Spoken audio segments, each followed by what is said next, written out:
Hi, sixth graders. This is Trendell here from SCAZA. Let's start with our review from last lesson. Okay, so in our last lesson, we talked about alcohol and its effects on the body. We talked about how alcohol is a depressant drug. Okay, so it slows down the body and the way it works. Okay, so it slows your breathing or someone's breathing, their heart rate. It lowers the body temperature. It slows your reflexes and causes loss of balance. Okay, impairs judgment and ability to make decisions. And it impacts the ability to learn. Okay, so with all of those negative effects, I want you to think how underage drinking can keep people from reaching their goals. All right, so today we're going to talk about another drug that affects people's health and their ability to reach their goals. Okay, this drug is highly addictive. What does addictive mean? Addictive means that the person feels like they must have the drug, okay, and the person will continue using even when the drug causes them problems or makes them ill. Okay, this drug is nicotine. So we're going to look at the effects of nicotine use and also the stages of addiction. We're going to start by talking about the health risks of using nicotine and tobacco products. So nicotine is an addictive chemical in all tobacco products. So no matter how tobacco products are packaged or used, they all contain nicotine. So cigarettes are one type of tobacco product. You can see on the slide another type of tobacco product, or other types of tobacco products would be cigars, pipe tobacco, chewing tobacco, dip, and also electronic devices or e-cigarettes or vapes. Okay, so vapes are a fairly new product. I think they came out in around 2007. And vapes were originally produced to quote unquote help people or adults to quit smoking. Okay, but then the manufacturers of vapes used advertising tactics. And remember, a tactic or an advertising tactic would be to get, or a way that they could get as many people to use their product for as long as they can. Remember, what's behind advertising is for a company to be able to make as much money as they can. Okay, so they advertised with flavorings that were attractive to young people and also showed young people vaping. Okay, so they made it look glamorous and cool to young people. So there have actually been legal action taken against the vaping companies for advertising to minors. Since then, we have had New York State has banned flavorings. And also, New York State has raised the age to 21. Okay, so the legal age to purchase any tobacco products, just like the age of purchasing alcohol, they raised the age from 18 to 21. Okay, and they did this to protect young people and to make it harder for them to get addicted. Because when we talk about addiction, the younger people try a drug, the more likely they can become addicted. Do you think that someone who tries alcohol or a tobacco product with nicotine or any other drug just even one time, do you think that they expect to be using the drug for many years to come? Most likely the answer is no. Addiction develops in stages. Okay, the user is often unaware of the developing addiction until it is too late. Chances are the first time won't be the last. So we're going to look at these stages of addiction in more detail. Stage 1 of addiction is called experimental use. Okay, so this is the first time use of a substance. The first time use of a substance is a choice by that person or a decision that they make. And this person may or may not use again. Okay, so the teenagers in this picture are not real teens using substances. It's just a dramatization. And it looks like the person is giving in to peer pressure, negative peer pressure. So a lot of times it's at a party or a setting, social setting, and the person or the teen might not stop and think about the negative consequences. They might make an impulsive choice. Okay, and there's a misconception among teenagers that using one time is harmless. But if, for example, when someone vapes or uses e-cigarettes, they might not be aware of the nicotine content. And for example, one vape pod can have the nicotine amount of one pack of cigarettes, so 20 cigarettes. So that the nicotine content is extremely high, and it might only take that person one time to become to the point where they're going to want another cigarette, okay? And they might fall into that second stage of addiction. Okay, so stage 2 is called pattern use. Pattern use, at this stage, the decision to use the drug is still a choice, okay? So the user is still making that choice. And the user does not use all the time. They don't use the drug alone, but rather in social settings or situations if the drug is around. Okay, so they're not buying it, going out and seeking and buying it themselves. The user does not experience withdrawal symptoms yet, but the user's body is developing a tolerance to the substance.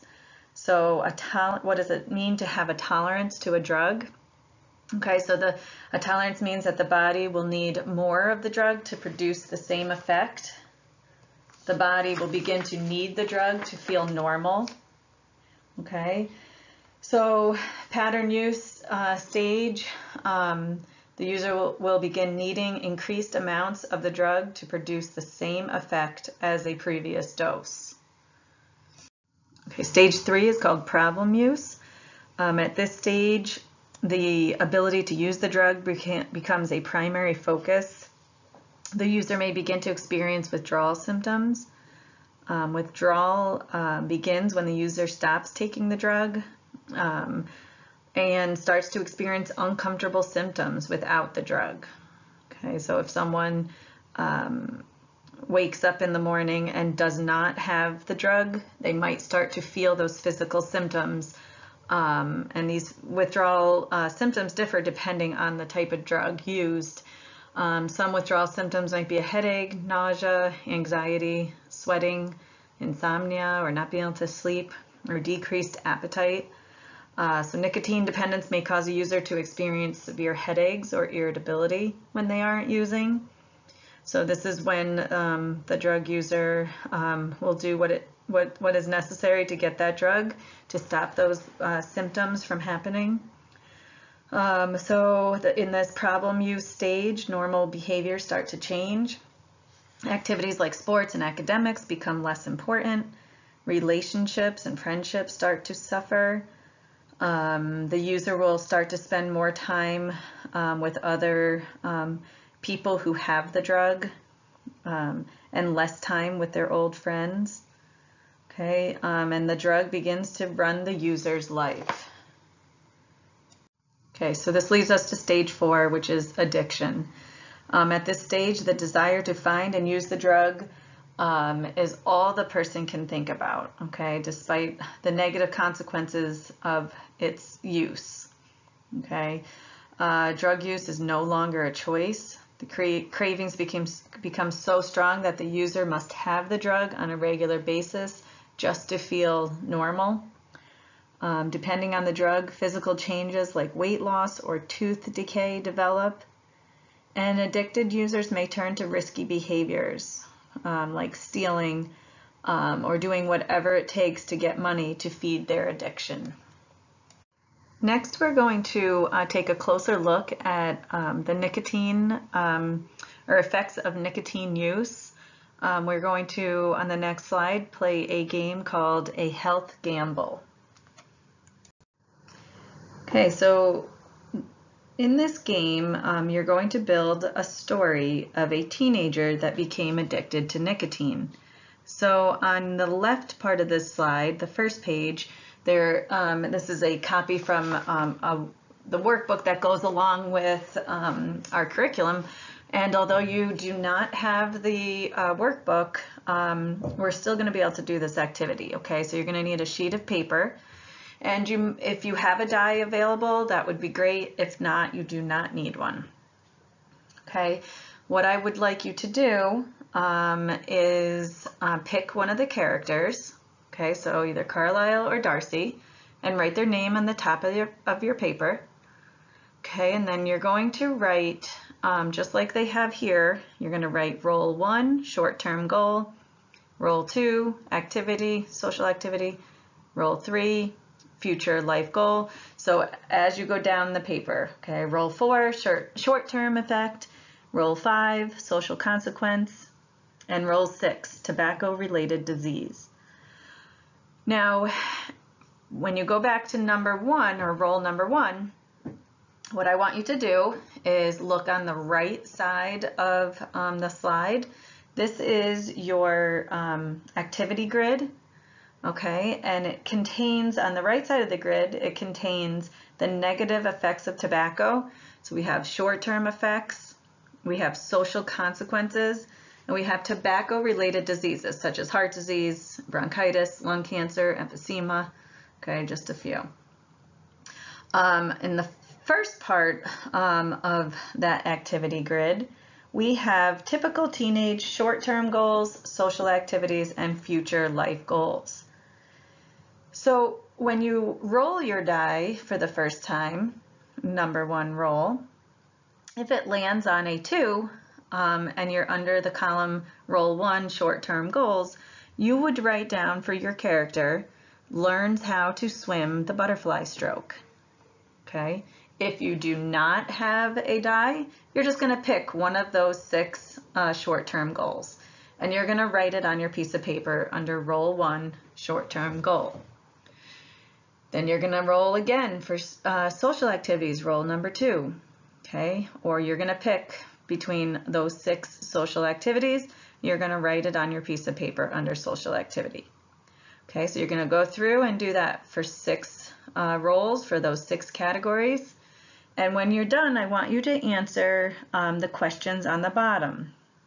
Okay, so seeing all those categories and the examples from each category, or you're going to answer the questions. The first one, how will the short-term effect of tobacco use affect your character's short-term goal? Number 2, how will the social consequence of tobacco use affect your character's social activity? And number 3, how will the long-term effect of tobacco use affect your character's future life goals? Okay, so that's what I want you to answer. I'm sorry that it's a little hard to see, and you're definitely going to need to pause the slide to complete this activity. Okay, if it's accessible and a friend that's nearby without getting up, if you'd like to share your answers after without getting out of your seat, that would be fine also. In the late 1940s and early 1950s, so a long time ago, smoking was first linked to lung cancer. Okay, scientists have had many, many years to come up with the extensive list of negative health effects on the body. So vaping was introduced to the United States commercially in 2006. Scientists have had a very short time to see the negative health effects, even though they've seen short-term health effects like mouth and throat irritation, nicotine addiction, coughing and wheezing, worsening asthma, chest pain, raised blood pressure, raised heart rate, and upset stomach and nausea. Scientists still do not know the long-term effects of vaping. So now that we've talked about the negative health consequences, I want you to think and think how nicotine could interfere with your ability to reach your goals. Okay, so we looked at the two characters and their goals that they had in life, but now I want you to think of your goals. Okay, how could the drug nicotine interfere with your ability to reach your goals? Next, I want you to think that if you were in a situation, you were asked to try a vape or smoke a cigarette, how would you refuse the peer pressure? Okay, would you state the facts? Talk about the negative effects of smoking and of vaping? What would you do? Okay, so knowing these negative effects and how it could impact your life in a negative way, the smart choice is to choose to be tobacco-free. Okay, so please feel free to email me at scazaprevention@gmail.com with any questions or comments that you might have. Next week we'll be talking about the effects of THC and marijuana use. Right? Thank you.